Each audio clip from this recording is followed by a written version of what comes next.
7h-10h sur Radio Courtoisie, suivez la ligne droite. Bonjour Richard de 16. Bonjour Maud.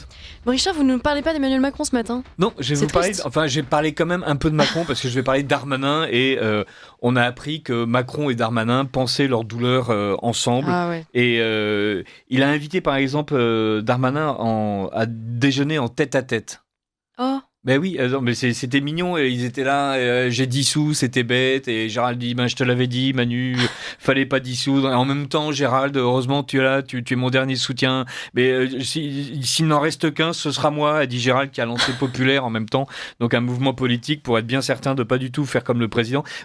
Macron, il avait lancé En Marche, c'était censé être un mouvement, c'est pas un parti. Donc quand les gens disent je lance un mouvement, ça veut dire en fait je lance un parti, mais c'est pas un parti parce que les partis c'est assimilé à des choses laides comme LR, d'où vient Gérald Darmanin, et donc là non, moi c'est un mouvement, c'est un truc de réflexion, et quand Darmanin a lancé Populaire, il a expliqué que c'était quelque chose qui serait un endroit pour échanger des idées avec des gens en prise avec le réel. C'est ça Darmanin, il est en prise avec le réel. Et ça se voit tout le temps. Là par exemple, il vient de dire on va abolir les 35 heures. Ça c'est hyper réaliste. Je suis sûr que les DRH de tous les groupes n'ont que ça à faire. 4 ans de discussion avec les syndicats pour essayer d'annuler une loi qui a été passée il y a 20 ans. Alors, les gens disent quand même... Bien sûr, annuler les 35 heures, super bonne idée.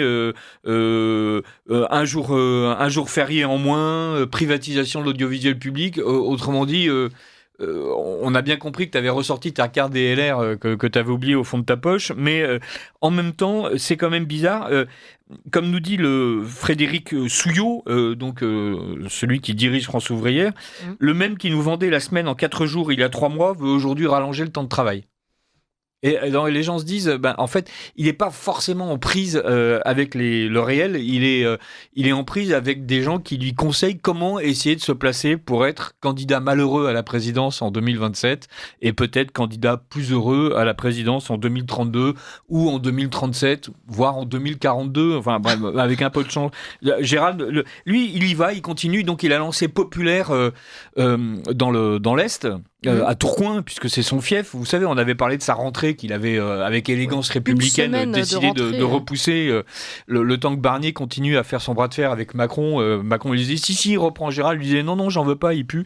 Et là, on a appris quelque chose et ça m'a troublé. Parce que dans l'Est, qu'est-ce qu'il y a ? Il y a un camp d'entraînement de 2300 soldats ukrainiens. Ah oui. Entraînés par la France. Hasard ? Je ne crois pas.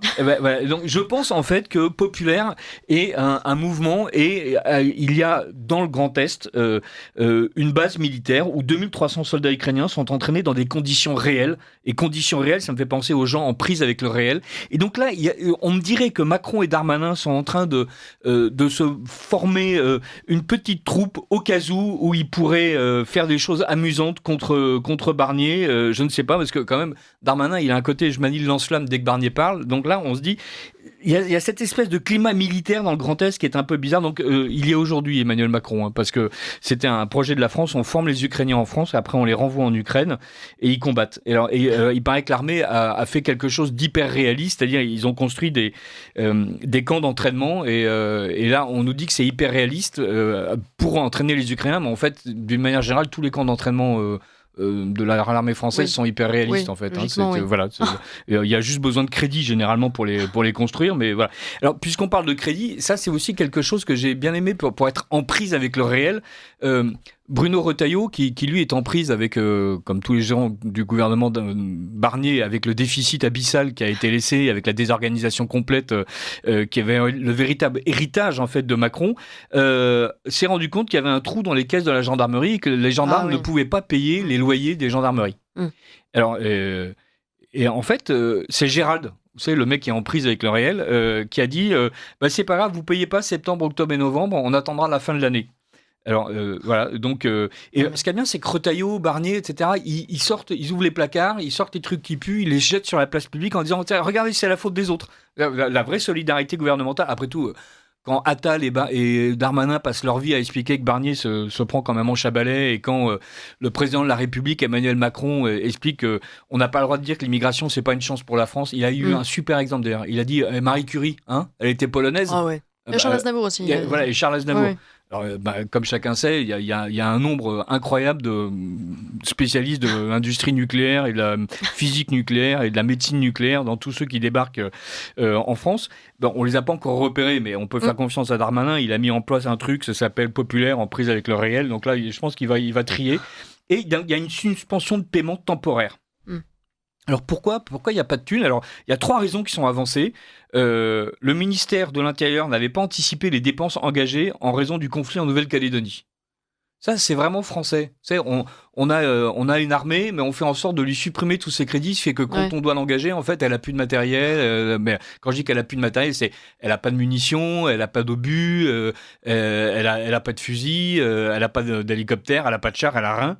Et bon, évidemment, la gendarmerie, c'est pareil. En fait, on prévoit d'avoir une force de l'ordre qui n'aurait pas à maintenir l'ordre. Avec un président comme Macron, depuis 2018, on sait à quel point, effectivement, c'est quelqu'un de pas clivant et où il y a vraiment zéro problème. Et donc, voilà. Deuxième raison, l'insuffisance initiale des crédits. C'est-à-dire, en fait, on réussit à creuser le déficit, mais on fait en sorte de ne même pas être capable de compter le montant des loyers que doit la gendarmerie. Voilà, donc, mais ça, c'est des gens qui nous donnent des leçons. Hein. Voilà. Troisième raison, selon l'entourage de Bruno Retailleau, précise le journaliste, le paiement des dépenses liées à la sécurisation des Jeux Olympiques n'a pas été évalué à leur juste niveau. Donc là aussi, on nous a expliqué que tout était cadré. Mais alors, ce qui est drôle, c'est que la Cour des comptes dit que chaque année, il y a des dizaines de millions d'euros de loyers qui ne sont pas payés dans les temps par la gendarmerie. 170 millions en 2023, 220 millions en 2021, 1 milliard d'euros en 2020. C'est rassurant. C'est rassurant. Et puis, alors, il y a des gens qui sont en prise avec le réel, c'est les communes. Les communes dans lesquelles il y a les gendarmeries, avec les logements de fonction et tout. Et donc, que fait Bruno Retailleau? Il s'excuse. Voilà. Le ministre assure avoir conscience de l'image peu avantageuse que cela donne d'un État qui n'a pas su prévoir. Tout devrait rentrer dans l'ordre au début de l'année prochaine.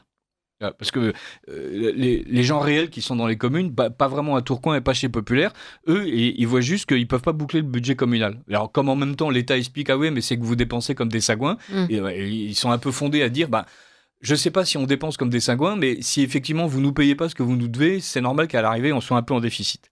Donc voilà, je voulais parler un peu de Gérald parce que lui, il est sorti du gouvernement et tout de suite, il a tout un tas d'idées qui prouvent à quel point il aurait pu être intelligent, mais en fait, il y a tout ce qu'il a fait qui prouve à quel point il a été mauvais. Ouais. Voilà. C'est difficile d'arriver après Gérald Darmanin. Je ne sais pas comment Retailleau va faire. Ouais, parce que vous disiez Bruno Retailleau qui s'excuse, mais pardon, je dis merci en même temps parce qu'il se passe des choses à l'antenne, vous savez. Parce que, pardon, oh là là, ça y est, c'est parti, je suis perdu dans mes mots. Ouais, vous allez avoir une punition. Non, je voulais évoquer Bruno Retailleau qui donc arrive après Gérald Darmanin, qui doit s'excuser de tout, qui va peut-être passer son année en tant que Premier ministre, en tant que ministre de l'Intérieur, à s'excuser systématiquement du bilan de son prédécesseur. Mais en même temps, c'est génial. Vous imaginez, lui, il a rien à faire. Il a juste à expliquer à quel point Gérald a été mauvais. C'est ça. Et il le fait juste en ouvrant les placards, en sortant les statistiques, en expliquant que Darmanin a été imprévoyant, que Darmanin a été inconséquent, que Darmanin a été léger. Et ce qui est terrible, c'est que c'est vrai. C'est vrai, il y a des chiffres, ils adorent les chiffres ces gens-là. Donc, il y a de temps en temps, il y a des meurtres, de temps en temps, il y a des assassinats, de temps en temps, il y a des terroristes. Mais pour le reste du temps, il n'y a même pas besoin qu'il y ait des catastrophes pour prouver à quel point ça a été mauvais. Et voilà. Et donc, Attal et Darmanin sont là, accrochés à l'idée qu'il faut défendre le bilan de Macron, alors que le nouveau gouvernement a un boulevard devant lui pendant 100 jours pour expliquer à quel point ça a été une catastrophe. Il y a un autre truc qui est complètement hallucinant, c'est on parlait justement du budget de l'armée et du manque absolu de moyens, mais de moyens humains d'ailleurs aussi, parce qu'il y a une grande campagne de recrutement actuellement, notamment pour l'armée de terre. On le sait, ça fait des années que l'armée de terre manque de moyens humains, et donc va recruter parfois même des militaires c'est pareil dans la police, c'est pareil partout dans la gendarmerie, etc., qui n'ont pas le niveau. Dans l'éducation nationale, on recrute des gens qui n'ont même pas la moyenne au concours. Ah ouais, non, c'est génial. Pour ça, je ne savais pas. Oui, c'est assez plaisir. Et on va rechercher maintenant des retraités de l'éducation nationale pour pouvoir remplacer... Oui, c'est la grande idée. Et puis aussi, le Barnier expliquait que pour que les déserts médicaux soient un peu moins désertiques, il fallait que les retraités, les médecins retraités reprennent du service. Parce que, généralement, la sécurité sociale leur interdit, parce que donc, s'ils reprennent du service, ils perdent une partie de leur droit à la retraite. Donc, tout l'État organise toujours très bien sa propre embolie. C'est super bien fait. Voilà. Oui, c'est hyper rassurant. Ces gens-là sont des Mozart, ne l'oublions pas. Bon, merci beaucoup en tout cas Richard de 16. Et puis à la semaine prochaine pour un nouveau bilan. À la semaine prochaine.